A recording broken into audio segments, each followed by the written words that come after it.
சின்ன மருமகள்ல அடுத்து என்ன நடக்க போகுதுன்னு வாங்க பார்க்கலாம். அதாவது அடுத்த எபிசோடு ஒரு உணர்வுபூர்வமான தருணம் அப்படின்னே சொல்லலாம். நம்ம அப்பத்தா வந்துட்டு சேதுவுக்கு புத்திமதி எல்லாம் பக்குவமா எடுத்து சொன்னதுனால அவர் மனசு கிடந்து தவியோ தவின்னு தவிச்சுக்கிட்டு கிடக்குது.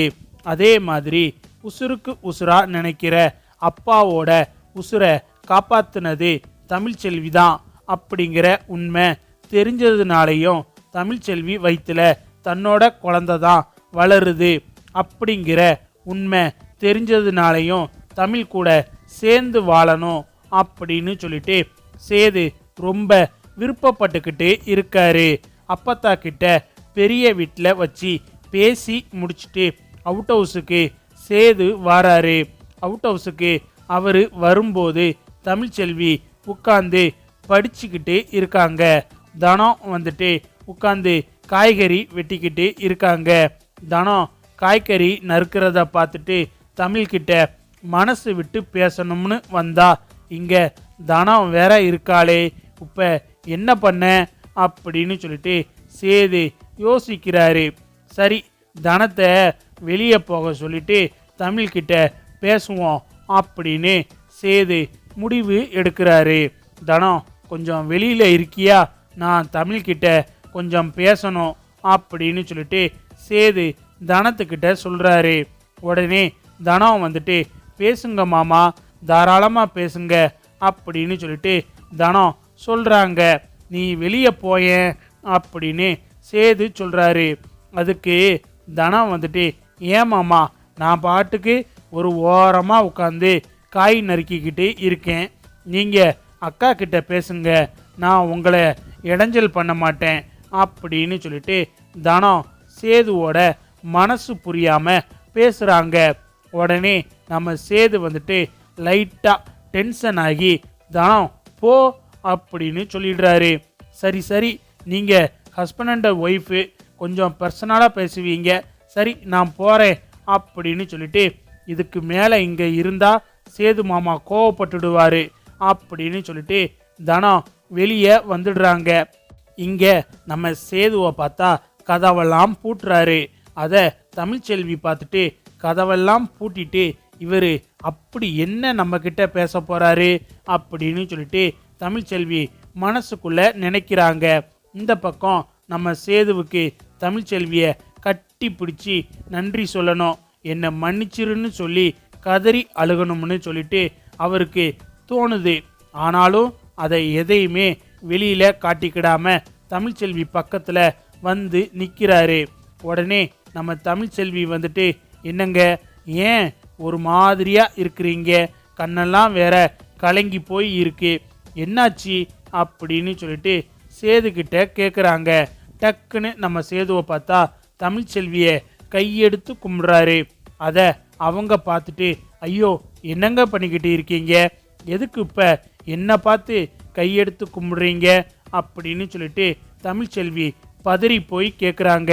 இல்லை தமிழ், நீ என் அப்பாவோட உசுரை காப்பாற்றி கொடுத்துருக்க அப்படின்னு சொல்லிட்டு சேது கண்ணெல்லாம் கலங்கி பேசுகிறாரு. ஐயோ என்னங்க இப்படி பேசிக்கிட்டு இருக்கீங்க, இதைத்தான் மாமாவும் என்கிட்ட சொன்னார், வேணாங்க, போதும், விட்டுருங்க, அந்த இடத்துல மாமான்னு இல்லை, வேற யாராக இருந்தாலும் என்னால் முடிஞ்சதை கண்டிப்பாக நான் செஞ்சிருப்பேன், இதுக்கெல்லாம் போய் இப்படி கண்ணெல்லாம் கலங்கி எனக்கு நன்றி சொல்லிக்கிட்டு இருக்கீங்க அப்படின்னு சொல்லிட்டு தமிழ்ச்செல்வி சொல்கிறாங்க.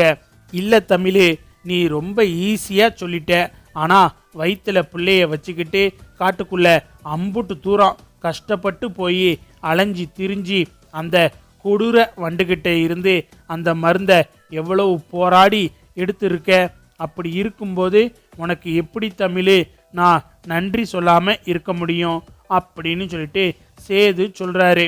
சரிங்க விடுங்க அப்படின்னு சொல்லிட்டு தமிழ்ச்செல்வி சொல்லவும், இல்லை தமிழ், நான் இன்னொரு விஷயத்துக்காகவும் உன்கிட்ட மன்னிப்பு கேட்கணும் அப்படின்னு சொல்லிட்டு சேது சொல்கிறாரு. அதை கேட்டுட்டு, இன்னொரு விஷயமா, என்னது இன்னொரு விஷயம் அப்படின்னு சொல்லிட்டு தமிழ்ச்செல்வி கேட்குறாங்க. டக்குன்னு நம்ம சேதுவை பார்த்தா தமிழ்ச்செல்வியோட வயிற்றுல கை வைக்கிறாரு. சேது வயிற்றுல கையை வைக்கவும் தமிழ்ச்செல்விக்கு என்ன பண்ணுறது ஏது பண்ணுறதுன்னு தெரியல. நம்ம வீட்டுக்காரரா இது அப்படின்னு சொல்லிட்டு திகைச்சு போய் நிற்கிறாங்க. அப்பந்தான் நம்ம சேது வந்துட்டு தமிழ்ச்செல்வியோட வயிற்றுல கையை வச்சு என்னை மன்னிச்சிரு அப்படின்னு சொல்கிறாரு. நான் அப்படி பேசி இருக்கக்கூடாது. பொது இடம்னு கூட பார்க்காம எந்த கட்டின புருஷனும் பொண்டாட்டியை பார்த்து கேட்கக்கூடாத ஒரு வார்த்தையை நான் கேட்டுட்டேன். 7 ஜென்மத்துக்கும் எனக்கு மன்னிப்பு கிடையாது. நான் கேட்டது தப்பு. உன்கிட்ட மன்னிப்பு கேட்டாலும் போதாது. ஏன்னா நீ எப்படிப்பட்டவங்கிறது எனக்கு நல்லாவே தெரியும். அப்படிப்பட்ட உன்னைய போய் நான் சந்தேகப்பட்டு வயிற்றுல வளர குழந்தைய ஒரு தப்பான அர்த்தத்தில் பேசிட்டேன். தப்பு தான் தமிழே, தப்பு தான், என்னை மன்னிச்சிரு தமிழே அப்படின்னு சொல்லிட்டு சேது அழுகிறாரு. இங்கே தமிழ்ச்செல்வியும் வந்துட்டு கண்ணெல்லாம் கலங்கி அழுதுகிட்டு நிற்கிறாங்க. சேது மேற்கொண்டு சொல்கிறாரு, தமிழே நீ சொன்னேல கோர்ட்டில் வச்சு ஒரு வார்த்தை, இந்த குழந்தை பிறக்கும்போது அந்த குழந்தைய தூக்கி இவர் சொல்லணும், இது என் குழந்தை தான் அப்படின்னு இவர் சொல்லணும். அதுக்காகத்தான் நான் கோர்ட்டுக்கு வந்திருக்கேன்னு நீ சொன்னேல. நான் இப்போ சொல்கிறேன் தமிழே, உன் வயிற்றுல வளருது என் உசுறு, என் ரத்தம், இது என்னோட குழந்தை தமிழே, இது நம்ம குழந்தை அப்படின்னு சொல்லிட்டு தமிழ்ச்செல்வி வயிற்றுல கையை வச்சு சேது சொல்லிடுறாரு. சேது வாயால் இதை சொல்லணும் அப்படின்னு சொல்லிட்டு தான் நம்ம தமிழ்ச்செல்வியும் ஏங்கிக்கிட்டு இருந்தாங்க. இப்போ சேதுவே இது என்னோட குழந்தை, நம்ம குழந்தைன்னு சொல்லவும் தமிழ்ச்செல்விக்கு சந்தோஷம் தாங்கலை. சந்தோஷத்தில் சேதுவை பார்த்து மாமா அப்படின்னு சொல்லிட்டு தமிழ்ச்செல்வி சொல்லிடுறாங்க. அதை கேட்டதும் நம்ம சேதுவுக்கும் ரொம்ப சந்தோஷமாக இருக்குது. அப்புறம் இன்னொரு விஷயம் தமிழ், இந்த வீட்டில் இருக்கிறவங்க என் மேலே ஒரு பொண்ணை கெடுத்துட்டேன்னு சொல்லி பழி போட்டப்ப வீட்டில் இருக்கிற எல்லாரும் நம்புனாங்க. என் அப்பா கூட அதை உண்மைன்னு நம்புனாரு. ஆனால் அந்த இடத்துல நீ ஒருத்தி மட்டும்தான் என் பக்கம் நின்று என் புருஷன் அப்படி பண்ணி இருக்க மாட்டாருன்னு சொல்லி எனக்காக நின்று பேசினேன். இப்படி என் நடத்தையில் கொஞ்சம் கூட சந்தேகப்படாதவ நீ. அப்படிப்பட்ட உன் மேலே போய் நான் சந்தேகப்பட்டு பேசிட்டேன். நான் பேசினது தப்பு தான் தமிழ். என்னதான் இருந்தாலும் நான் அப்படி பேசி இருக்கக்கூடாது. என்னை மன்னிச்சிரு தமிழ், என்னை மன்னிச்சிரு அப்படின்னு சொல்லிட்டு சேது அடுத்தடுத்து மன்னிப்பாக கேட்கவும், ஐயோ பரவாயில்ல மாமா, விடுங்க மாமா அப்படின்னு சொல்லிட்டு தமிழ்ச்செல்வி ரொம்ப பாசத்தோடு சொல்லவும் சேது வந்துட்டு தமிழ்ச்செல்வியை கட்டி பிடிச்சி அழுக ஆரம்பிக்கிறாரு. நான் உனக்கு இந்த ஜென்மத்தில் எவ்வளவு நன்றி சொன்னாலும் பத்தாது தமிழே அப்படின்னு சொல்லிட்டு சேது தமிழ்ச்செல்வியை கட்டி பிடிச்சி அழுதுகிட்டு இருக்காரு. அப்பந்தான் பார்த்தா கதவை தட்டுற சத்தம் கேட்குது. மாமா கதவை தட்டுறாங்க அப்படின்னு சொல்லிட்டு தமிழ்ச்செல்வி சொல்லவும் சேது வந்துட்டு வேகமாக போய் கதவை திறக்கிறாரு. கதவை திறந்து பார்த்தா மலர் நிற்கிறாங்க. என்ன மாமா கதவை எதுக்கு பூட்டிருக்கீங்க அப்படின்னு சொல்லிட்டு மலர் சேதுக்கிட்ட கேட்குறாங்க. இங்கே வீட்டுக்குள்ளே பார்த்தா தமிழ் கண்ணெல்லாம் கலங்கி அழுதுகிட்டு நிற்கிறாங்க. என்ன மாமா எதுவும் பிரச்சனையா அப்படின்னு சொல்லிட்டு மலர் கொஞ்சம் பதறி போய் கேட்குறாங்க. பிரச்சனையா? என்ன பிரச்சனை? அதெல்லாம் ஒரு பிரச்சனையும் இல்லை. ஆமாம் உன்னோட முதல் நாள் படிப்பு எப்படி போச்சு அப்படின்னு சொல்லிட்டு சேது மலர்கிட்ட கேட்குறாரு. அதுக்கு அவங்க வந்துட்டு நல்லா இருந்துச்சு மாமான்னு சொல்லவும், அப்போ கூடிய சீக்கிரமே வக்கீலாயிருவேன் அப்படின்னு சொல்லிட்டு சேது கேட்குறாரு. கண்டிப்பாக மாமா, கண்டிப்பாக நான் வக்கீல் ஆயிடுவேன் அப்படின்னு சொல்லிட்டு, என்ன மாமா தமிழ் ஏன் அழுதுகிட்டு இருக்கா அப்படின்னு சொல்லிட்டு மலர் கேட்குறாங்க. உடனே சேது தமிழ் பக்கத்தில் வந்து நின்றுக்கிட்டு சொல்கிறாரு, மலரு இனிமேல் நாங்கள் எக்காரணத்தை கொண்டும் எதுக்காகவும் சண்டை போட மாட்டோம், ஒருத்தருக்கு ஒருத்தர் பேசாமல் இருக்க மாட்டோம். இனிமேல் நாங்கள் 2 பேரும் சேர்ந்து ஒரு நல்ல கணவன் மனைவியாக வாழ போகிறோம் அப்படின்னு சொல்லிட்டு சேது சொல்கிறாரு. சேது இப்படி சொல்லவும் மலருக்கு ரொம்ப சந்தோஷமாக இருக்குது. மாமா நீங்கள் சொல்கிறது உண்மையா தமிழ்? மாமா சொல்கிறது உண்மையா அப்படின்னு சொல்லிட்டு மலர் கேட்குறாங்க.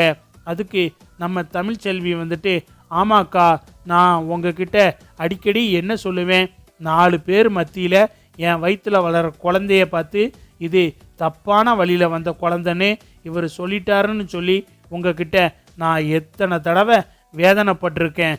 ஆனால் அதுக்கெல்லாம் இவர் என்கிட்ட மன்னிப்பு கேட்டுட்டாருக்கா அப்படின்னு சொல்லிட்டு தமிழ் சொல்கிறாங்க. எப்படி தமிழ் இதெல்லாம் அப்படின்னு சொல்லிட்டு ஆச்சரியத்தோட மலர் கேட்குறாங்க. அட ஏன் மலர், நீ வேற, இன்னைக்கு நம்ம வீட்டில் ஒரு பெரிய கதையே நடந்துச்சு. அதெல்லாம் தனம் உனக்கு அப்புறமா விவரமாக சொல்லுவா அப்படின்னு சேது மலர்கிட்ட சொல்லிட்டு, வா தமிழ், நம்ம எங்கேயாவது வெளியே போயிட்டு வரலாம் அப்படின்னு தமிழ்ச்செல்வி கிட்ட கேட்குறாரு. சேது இப்படி கேட்கவும் தமிழ்ச்செல்விக்கு அப்படியே காற்றுல பறக்கிற மாதிரி இருக்கு. சரி மாமா, வெளியே போயிட்டு வரலாம் அப்படின்னு சொல்லிட்டு தமிழ்ச்செல்வி ரொம்ப சந்தோஷமாக வெளியே போக ஓகே சொல்லவும் பைக்கில் சேதுவும் தமிழ்ச்செல்வியும் கிளம்பி வெளியே போகிறாங்க. அவங்களுக்கு மலரும் தனமும் டாட்டா சொல்லிக்கிட்டு இருக்காங்க.